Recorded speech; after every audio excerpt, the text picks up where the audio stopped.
Hey guys, I wanted to run a little more video on this wheel for you to let you know what was going on. Here is the wheel in question. It's pretty straightforward. It's a spindle wheel. Works great. I love it. It breaks down. That's part of what I wanted to show you. If you just pull this line off here for the pedal, and you pull that drive band off, it just pops up out of here, and then you can take this upper receiver off just by pulling these two nuts, and then you can lay this down in the back of the car along with the spindle and the base. You're good to go. I don't know how compact you need it. There's also a way to hold it together with this and use it to carry if you want to do that.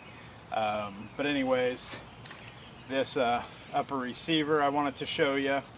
It has this cog right here that's of course taking the drive band from the wheel, but it's just running this dowel rod that we're using as our spindle. I sharpen this end of it, I sharpen that end of it. It runs on a hole through this, and that makes a receiver. You take that, put it right back in here.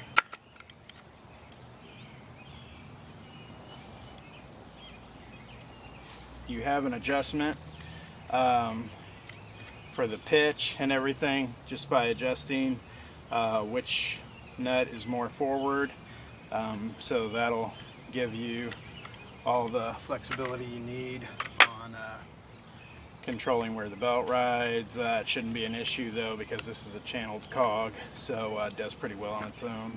Of course the wheel is the same way, so you're good to go there. And then you just slide it back in here after you put the drive belt on.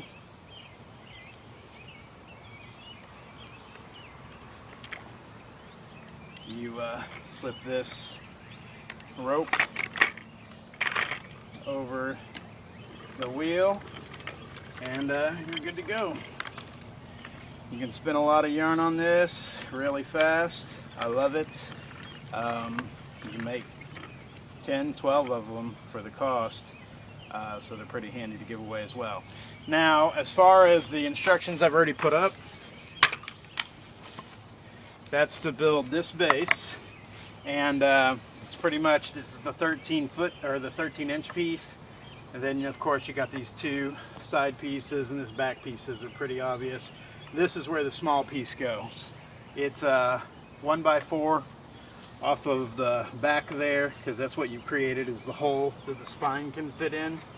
And then the spine isn't much more than just a tall piece of 1x4, 28 inches to be exact, and you drill a hole in it for the axle of the wheel, and a couple holes up top to take in the receiver. Then this treadle, people have asked questions about, I have, that you cut some off the side and discard it. That's just so you have ease of movement down between these two pieces. I cut a 1/2 inch off mine, but it's up to you. But you want your pedal to clear that pretty easy. It's going to be attached right here just with a regular hinge, so there's nothing big going on there. If you cut out these pieces like I showed, maybe get them stained, either get them nailed together. I used brads that were 1 1/4 inch, and they were 18 gauge, but they were easy to drive in, and you could do the whole thing. It goes together pretty easy. And of course you got to rip this piece off of the pedal before you can put it on, but I wouldn't even put it on until you got your wheel done and stuff.